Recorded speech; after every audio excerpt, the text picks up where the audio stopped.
හිතන්නකො මෙහෙම. දැන් මොකද තාපයේ සන්නයන ශීඝ්‍රතාවයේ සූත්‍රය? තාපයේ සන්නයන ශීඝ්‍රතාවයේ සූත්‍රය තමයි Q බෙදීම T සමානයි KA ඩෙල්ටා T ට බෙදීම L නේ ළමයි. හරි. ඔයාලා දන්නවද ධාරාවේ V සමානයි IR? ඕම් නියමේ. V සමානයි IR. V කියන්නේ මොකද්ද? විභව අන්තරය. හොඳට අහගන්න මේක. V කියන්නේ විභව අන්තරය. හොඳට අහගෙන මේක කොහෙද නෝට් එකක් දාගන්න. I කියන්නේ ධාරාව, R කියන්නේ විද්‍යුත් ප්‍රතිරෝධය. හරි. ඔන්න දැන් ළමයි මම කරන්න යන දේ මෙන්න මේ සමීකරණය අර විදියට හදා ගන්නවා. ඒ කිව්වේ දැන් මේ තාපේ ගලා දැන් ධාරාව ගලා යන ළමයි මොකක් හින්දාද? විභව අන්තරයක් හින්දානේ. ප්‍රතිරෝධයක් කරා ධාරාවක් ගලා යන්නේ විභව අන්තරයක් හින්දා. ඒ වගේ මොකක් හරි වස්තුවක් හරි නැත්නම් සන්නායකයක් කරා තාපේ ගලා යන්නේ මොකක් හින්දාද? තාපේ ගලා යන්නේ උෂ්ණත්ව අන්තරයක් හින්දා. ප්‍රතිරෝධයක් කරා ධාරාව ගලන්නේ විභව අන්තරයක් හින්දා. සන්නායකයක් හරහා තාපය ගලන්නේ උෂ්ණත්ව අන්තරයක් හින්දා. ඒ හින්දා මම මෙන්න මේ ඩෙල්ටා ටීටා V වෙනුවට ආදේශ කරනවා. මේක V. හරි. දැන් මම මෙන්න මේක තනි කරන්න. ඩෙල්ටා ටීටා සමානයි මොකේද? Q බෙදීම T වතාවක් L බෙදීම KA. දැන් මෙන්න මේ විභව අන්තරයේ හින්දා ප්‍රතිරෝධය හරහා ධාරාව ගලන ඕනේ. ඒ වගේ මෙන්න මේ උෂ්ණත්ව අන්තරයේ හින්දා සන්නායකය හරහා ගලන්නේ මොනවද? තාපය ගලන එකට අපි කියනවා මෙන්න මේ තාපේ Q බෙදීම D තාපය ගලන ශීඝ්‍රතාවය. මේක මම ආදේශ කරනවා I වෙනුවට සමාන කරනවා. මේක අනුරූප කරනවා V ට. එතකොට මේක මොකද්ද? R. ඔන්න ඔහොම ගත්තම අපි මෙන්න මේකට නමක් කියනවා ළමයි L බෙදීම KA ට මොකද්ද? තාපජ ප්‍රතිරෝධය. හොඳට මතක තියාගන්න. තාපජ ප්‍රතිරෝධය. තාපජ ප්‍රතිරෝධය කියන්නේ L බෙදීම KA ට. ප්‍රතිරෝධයක් කරහා ධාරාවක් ගලන්න මොකක්ද තියෙන්න ඕන? විභව අන්තරයක්. සන්නායකයක් කරහා තාපය ගලන්න තියෙන්න ඕන උෂ්ණත්ව අන්තරයක්. ඒතර උෂ්ණත්ව අන්තරය අනුරූප කරා විභව අන්තරයට ඒ විදිහට ගත්තම අපිට එනවා L බෙදීම KA අනුරූප වෙනවා විද්‍යුත් ප්‍රතිරෝධයට. ඒ හින්දා අපි L බෙදීම KA ට ලස්සන නමක් කියනවා මොකක් කියලාද? තාපජ ප්‍රතිරෝධය කියලා. තේරුණා නේද? තාපජ ප්‍රතිරෝධය කියලා. හරි. දැන් ඕකයි මෙන්න මේ ගාණය අතර තියෙන සම්බන්ධය මොකද්ද? මේ ගාණ බලන්න. ගාණ කියනවා පිත්තල හා තඹ යන ලෝහ දෙකකින් තනන ලද සමාන මාන සහිත දඬු තුනක් බැගින් එකිනෙක සම්බන්ධ කර රූපයේ පරිදි සකසා ඇත. මෙහි එක් කෙළවරක් සෙල්සියස් 60 පවත්වා ගනු ලබන අතර අනෙක් කෙළවර සෙල්සියස් 10 පවත්වා ගනු ලැබේ. දඬු කුඳින් තාප පරිවර්ණය කරත් නම් පිත්තලවල තාප සන්නායකතාවය මෙන් තඹවල තාප සන්නායකතාවයේ දෙගුණයක් නම් XYZ ලක්ෂණ උෂ්ණත්වය. දැන් මම මේ ක්‍රම දෙකටම හදලා පෙන්නන්නම්. ඒ කියන්නේ නෝමල් ක්‍රමය නෝමල් ඔයාලා දාන්න දැන්න ක්‍රමේ ඒකයි මේ තාපජ ප්‍රතිරෝධය. ඔයාලට තේරෙයි මේක කොච්චර ලේසිද කියලා. හරි. හැබැයි ධාරා විද්‍යුත් දැනුම තියෙන්නත් ඕන පොඩ්ඩක්. හරි. ඔන්න මම ඉස්සෙල්ලා සාමාන්‍ය ක්‍රමයට හදනවා. ඒ කියන්නේ බහුතර ළමයි ප්‍රමාණයකට මතක් වෙන ක්‍රමය. දැන් කියනවා මෙන්න මේ දණ්ඩත් B වර්ගයේ එකක්ලු. මේකත් මේ දණ්ඩ C වර්ගයේලු. මේකත් C, මේක B, මේක B, මේක C. හරි. මේ කෙලවර කියනවා සෙල්සියස් 60යිලු. මේ කෙලවර සෙල්සියස් 10යිලු. දැන් කියනවා මොකද්ද? පිත්තලවල තාප සන්නායකතාවය, ඒ කියන්නේ B වල තාප සන්නායකතාවය මෙන් තඹවල තාප සන්නායකතාවය දෙගුණයි. ඒ කියන්නේ මේක K නම් මේක 2K ලු. මේක 2K, මේකත් 2K, මේවා K. අපෙන් අහනවා XYZ ලක්ෂණ උෂ්ණත්වයේ ඒක XYZ මාක් කරලා නැහැ. එහෙනම් මම මේක X කියලා හිතනවා, මේක Y කියලා හිතනවා, මේක Z කියලා හිතනවා. හරි. දැන් බලන්න මේක අපි සාමාන්‍ය විදිහට හදන්නේ කොහොමද ළමයි? අපි මේක සාමාන්‍ය විදිහට හදනවා නම් කොහොමද හදන්නේ? එහෙනම් අපි ඉස්සෙල්ලාම මොකද කරන්නේ? මෙතනින් තාපය ගලනවා. ඒ ගලන තාපය මොකද්ද? මේ පැත්තටයි මේ පැත්තටයි බෙදෙනවා. හරි. ඉස්සෙල්ලා අපි කියමු මේ දණ්ඩ පළවෙනි දණ්ඩ, මේක දෙවෙනි දණ්ඩ, මේක තුන්වෙනි දණ්ඩ කියලා. එතකොට පළවෙනි දණ්ඩේ තාපේ ගලන ශීඝ්‍රතාවය නැත්නම් මේ දණ්ඩෙන් එන තාපය නේද මේ දෙකට බෙදෙන්නේ. අපිට කියන්න පුළුවන් පළවෙනි දණ්ඩේ තාපේ ගලන ශීඝ්‍රතාව සමානයි දෙවෙනි දණ්ඩේ තාපේ ගලන ශීඝ්‍රතාවයේ ධන තුන්වෙනි දණ්ඩේ තාපය ගලන ශීඝ්‍රතාවය ඔය තුනේ මේ දෙකේ එකතුවට කියලා. හරි. දැන් මේ විදිහට හදමු. q බෙදීම t කියන්නේ k a ඩෙල්ටා t කියද 60 ඍණ θx 60 ඍණ θx බෙදීම l. හරි. සමානයි. මෙතන එනවා කීයද? k 2k 2ka θx ඍණ θy θx ඍණ θy හොඳට බලා ගන්න මේවා θx ඍණ θy බෙදීම l ගන්න. ඊළඟට මේකට එනවා කොහොමද? ka θx ඍණ θz බෙදනවා මොකෙන්ද? දිගෙන් l වලින්. දැන් මේක සුළු කරාම එනවා කීයද? l ට l කැපෙනවා. ka ට ka කැපෙනවා. එතකොට අපිට එනවා කීයද? 60 ඍණ θx සමානයි 2යි θx ධන ඍණ 2යි θy ධන θx ඍණ θz කියලා එකක් එනවා. දැන් මේක තව සුළු කරාම එනවා 60 සමානයි θx 2යි θx ධන θx 3යි θx මේ පැත්තට ගියාම 4යි θx හරිනේ 2යි කරා 4යි ඍණ 2යි θy ඍණ θz මේක පළවෙනි සමීකරණය. හරිනේ. ඊළඟට මොකද්ද ඔයාලා කරන්නේ? මෙතනින් එන තාපය මේ පැත්තට බෙදනවා මේ පැත්තට බෙදනවා. මේක 4 වෙනි දණ්ඩ මේක 5 වෙනි දණ්ඩ කියලා ගමු. ඒතර ඔයාලා කියන්නේ මොකද්ද? දෙවෙනි දණ්ඩේ තාපය ගලපු ශීඝ්‍රතාවය සමාන වෙනවා මොකේද? 4 වෙනි දණ්ඩේ 5 වෙනි දණ්ඩේ තාපය ගලන ශීඝ්‍රතාවල එකතුවට. දැන් මම මෙන්න මේක හදන්න හේතුව තමයි ඔයාලට අර ක්‍රමේ කොච්චර ලේසිද කියලා තේරුම් ගන්න. හරි. නැත්නම් මෙච්චර හදන්න ඕන දෙයක් නෙවෙයි මේක. අර ක්‍රමෙන් ගත්තා. හරි. දැන් මෙතන තාපය ගලන ශීඝ්‍රතාවය ගන්න පුළුවන් 2ka θ 2ka θ වෙනකොට θx ඍණ θy θx ඍණ θy බෙදෙනවා l ගෙන් සමානයි එයාගේ 4 වෙනි දණ්ඩේ 2ka θ y ඍණ θz බෙදීම l ධන θ5 2ka θy 2ka θy ඍණ 10 බෙදනවා l ගෙන්. හරි. දැන් මේක සුළු කරන්න. මේක සුළු කරාම අපිට එනවා මේක කැපෙනවා 2k ට 2k ට 2k කැපෙනවා. එතකොට θx ඍණ θy සමානයි θy ඍණ θz ධන θy ඍණ 10.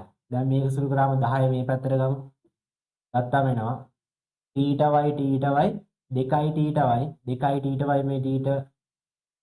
3යි θy හරි. එද 3යි θy ඍණ θx ඍණ θz. හරි. මේක තමයි දෙවෙනි සූත්‍රය. අපිට තව එකක් ගන්න පුළුවන් කොහොමද? මේ දෙකේ තාපය ගලා යන එකතුව සමානයි මේකට. නැත්නම් මේකෙන් එන තාපය එකතුවයි මේකෙන් එන තාපය එකතුවයි සමානයි මේකට. ඒක ඊළඟ එක. ඊළඟ එක අපිට එනවා θ බෙදීම t. මම මේ දණ්ඩ දාගන්නම් 6 වෙනි දණ්ඩ කියලා.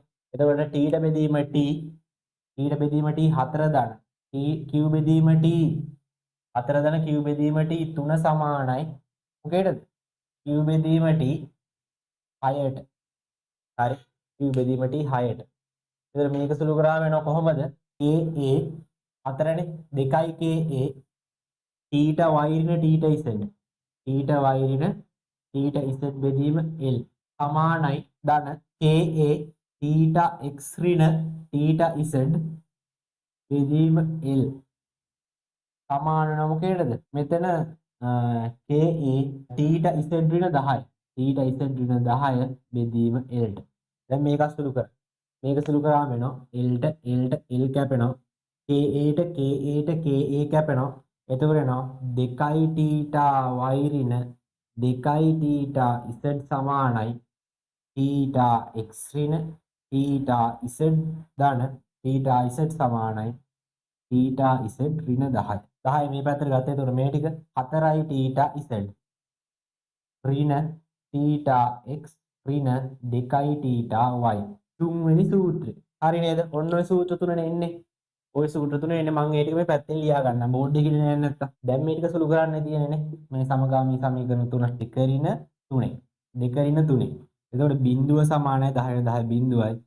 3යි θ y ඍණ θ x ඍණ θ z ඍණ 4යි θ z ඍණයි ඍණයි ධන θ x ඍණයි ඍණයි ධන θ 2යි θ y. හරි.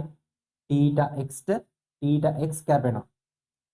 එතකොට 3යි θ y ධන 2යි θ y 5යි θ y 5යි θ y සමානයි මොකේද? ඍණ 5යි θ z. එතකොට අපිට එනවා මොකද්ද? θ y සමානයි θ z. හොඳට බලන්න. මෙතන උෂ්ණත්වයට සමානයි කියලා ආවා. මෙතන උෂ්ණත්වයට සමානයි කියලා ආවා. ඒ කියන්නේ මේක හරහා තාපයක් ගලනවද? මේ දණ්ඩ හරහා තාපයක් ගලන්නේ නැහැ. මේ දණ්ඩ හරහා තාපය ගලන්නේ නැහැ. ඒ කියන්නේ මේ දණ්ඩෙන් වැඩක් නැහැ අපිටනේ. හරි. දැන් ඒතර මේ දණ්ඩ කෙලින්ම අයින් කරන්න පුළුවන්. ඊළඟට අපිට මේ ටික සුළු කරලා මේක හොයන්න පුළුවන්. බලන්න දැන් මේකේ තාපය ගලන්නේ නැහැ කියලා හිතන්න අපිට කොච්චර ආවද? දැන් එතනින් එහාට හදන්නම ආව දෙයක් නෙවෙයිනේ නේ. මේ දණ්ඩ මේ දඩු දෙක ශ්‍රේණිගතයි මේ දඩු දෙක ශ්‍රේණිගතයි. එතනින් එහාට මේක හදන්න එක ඕනෙ කෙනෙක්ට පුළුවන්. දැන් බලන්න මේ ටිකත් ඕනෙ කෙනෙක්ට පුළුවන්. හැබැයි කොච්චර ලියන්න උනවද? කොච්චර වෙලා ගියාද? හැබැයි අර මං කිව්ව තාපජ ප්‍රතිරෝධ ක්‍රමයෙන් මේක වැඩි වෙලා යන්නේ නැහැ. මේ බලන්න. වැඩි වෙලා යන්නේ නැද්ද කියලා. හරි. දැන් බලන්න කීය වෙලාවක් මේ දෙකේ උෂ්ණත්වය සමානයි කියලා හොයාගන්න. ඔන්න දැන් මම තාපජ ප්‍රතිරෝධ ක්‍රමයෙන් හදන්න යන්නේ. මේක C එකක් 2යි K. හරි.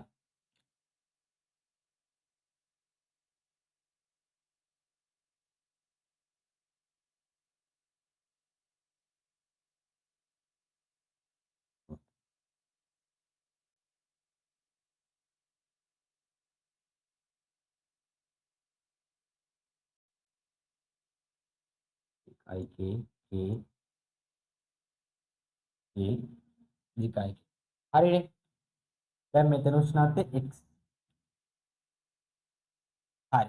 දැන් කොහොමද ළමයි තාපජ ප්‍රතිරෝධය? තාපජ ප්‍රතිරෝධය ආව අපිට කොහොමද? Q බෙදීම T සමානයි KA ඩෙල්ටා θ බෙදීම L කියන එක අපි වෙනස් කරා.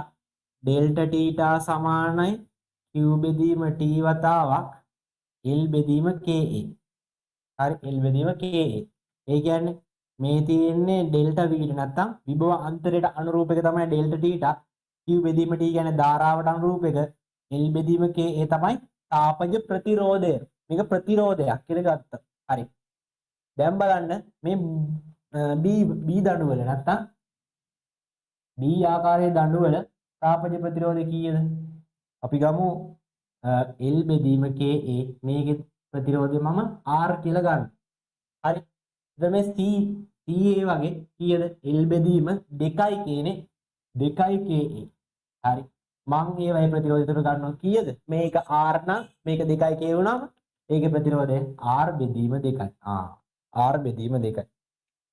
එතකොට ළමයි මම මෙන්න මේක ප්‍රතිරෝධ පද්ධතියක් විදිහට හිතුවා මෙන්න මේ වගේ.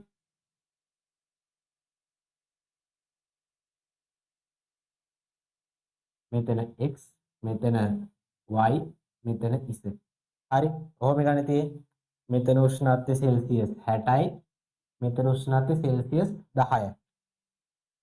දැන් බලන්න මං කිව්ව මේක මේවා B මේකත් B මේකත් B අනිත් ටික C.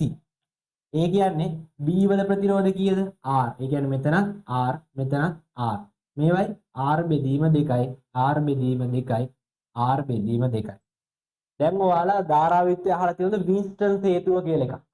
වින්ස්ටන් හේතුව කියන්නේ මොකද්ද? ධාරාත්මක ප්‍රතිරෝධ අතර අනුපාත සමානයි නම් මේ වගේ එක මැද ප්‍රතිරෝධය අයින් වෙනවා. නැත්නම් මෙතන විභවාන්තරය සමානයි. බලන්න මෙතනත් මේවයි අනුපාතය R බෙදීම 2 බෙදීම R. ඒක සමාන නේද මේ පැත්තකට? R බෙදීම 2 බෙදීම R. මෙතන මොකද්ද මේ තියෙන්නේ? වින්ස්ටන් හේතුවක්. වින්ස්ටන් හේතුව නම් අපි මොකද්ද කරන්නේ? මෙතන විභවය මෙතන විභවයට සමාන හින්දා මැද ප්‍රතිරෝධය අයින් කරා. බලන්න අර කලින් ඉදිරිය ආවේ මෙතන උෂ්ණත්වය සමානයි. එහෙනම් මේක අයින් කරලා දැන් අපිට කෙලින්ම ගන්න පුළුවන්. මෙතන ප්‍රතිරෝධ අතර අනුපාතයට සමානයි. එහෙනම් මෙතන විභවයට සමානයි. ඒ හින්දා මම මේක අයින් කරා. හරි. දැන් ඔතනින් එහාට හදන්නේ කොහොමද? දැන් ඔතනින් එහාටත් අපිට ධාරා විද්‍යුතයෙන්ම හදන්න පුළුවන්. දැන් මේ ශ්‍රේණිගත ප්‍රතිරෝධ දැන් මේක තවදුරටත් අසුළු කරාම මේක මෙහෙම මේක වෙනුවට මට තනි එකක් පාවිච්චි කරලා R බෙදීම 2 වෙනකොට R ආයි මෙතන R බෙදීම 2යි RR 2යි R මෙතන 60යි මෙතන 10යි කොහොමද මෙතන 60යි මෙතන 10යි දැන් මෙතන සමග ප්‍රතිරෝධය කීයද ගුණිතේ බෙදීම IK R 2යි R බෙදීම 3යි R ඒක වෙනවා 2යි R බෙදීම 3 හරි එතකොට මට එනවා මෙහෙම එකක් මේක මම ප්‍රතිරෝධයක් විදිහට මම ගන්න මේක R මේක 2යි R බෙදීම 3 හරි මෙතන 60යි මෙතන 10යි එතකොට මෙතන උෂ්ණත්වය x ස්කන්ධීය උෂ්ණත්වය කොහොමද ගන්නෙ x ස්කන්ධීය උෂ්ණත්වය අපිට පුළුවන් මේ විදිහට දැන් මෙතන ප්‍රතිරෝධ අතර අනුපාතය කීයද ප්‍රතිරෝධ අතර අනුපාතය අපිට අවිලා තියෙනවා R ට 2යි R බෙදීම 3යි මේක දෙපැත්තෙම 3ෙන් වැඩි කරාම මට එනවා කීයද 3ට 2 අනුපාතය 3ට 2යි හරි එහෙනම් විභවාන්තර අතර අනුපාතය කීයද ඒත් 3ට 2යි එතකොට මෙතන මුළු අන්තරය 50යි බෙදනෝ 5න් මෙතන 3යිනේ වැඩි කරනෝ 3න් ඒ කියන්නේ මෙතන උෂ්ණත්ව අන්තරය කීයක් තියෙන්න ඕනද 30යි සෙල්සියස් තියෙන්න ඕන ඒතර 60න් 30ක් අඩුනා කියන්නේ මෙතන උෂ්ණත්වය කීයද ළමයි මෙතන උෂ්ණත්වය 30යි සෙල්සියස් හරි දැන් ආපහු මෙතන උෂ්ණත්වය 30යි සෙල්සියස් නේ ඒක හොයාගත්තා කොහොමද කරේ දැන් ප්‍රතිරෝධ අතර අනුපාතය 3ට 2යි 3ට 2යි කියන්නේ විභවාන්තර අතර අනුපාතය 3ට 2යි විභවාන්තර කියන්නේ මොකද්ද උෂ්ණත්ව අන්තර ඒතර උෂ්ණත්ව අන්තර අතර අනුපාතය 3ට 2යි මුළු උෂ්ණත්ව අන්තරය කීයද ළමයි මුළු උෂ්ණත්ව අන්තරය 50යි එහෙනම් මෙතන 3ට 2යි කියන්නේ ඒක බෙදුව 5න් වැඩි කරා 3න් එතකොට එනවා සෙල්සියස් 30ක උෂ්ණත්ව අන්තරයක් මෙතන 60යි නම් උෂ්ණත්ව අන්තරය සෙල්සියස් 30යි නම් මෙතන උෂ්ණත්වය වෙනවා 30යි කියලා එතකොට ළමයි ඒක හරි මෙතන උෂ්ණත්වය 30යි දැන් බලන්න ආපහු මෙතන උෂ්ණත්වය 30යි මෙතන උෂ්ණත්වය 10යි නම් මේ මුළු මෙතන උෂ්ණත්ව අන්තරය කීයද 20යි එතන ප්‍රතිරෝධ සමාන නම් මෙතන උෂ්ණත්වය අන්තරය 15ක් වෙන්න ඕනේ. ඒ කියන්නේ මෙතන උෂ්ණත්වය 15යි සෙල්සියස් මෙතන උෂ්ණත්වය 15යි සෙල්සියස්. හරි නේද? ඔන්න ඔය විදිහට අපිට හදාන්න පුළුවන් දැක්කද කොච්චර ලේසිද කියලා. හරි. සරි. බලන්න. මෙතන උෂ්ණත්වය 30යි 10යි අතර උෂ්ණත්වාන්තරය 20යි. 30යි 10යි අතර උෂ්ණත්වාන්තරය 20යි. ඒ කියන්නේ එකක් හරහා උෂ්ණත්ව බැස්ම කීයද? 10යි. ඒ කියන්නේ මෙතන උෂ්ණත්වය සෙල්සියස් 20යි මෙතන උෂ්ණත්වය සෙල්සියස් 20යි තේරුණා නේද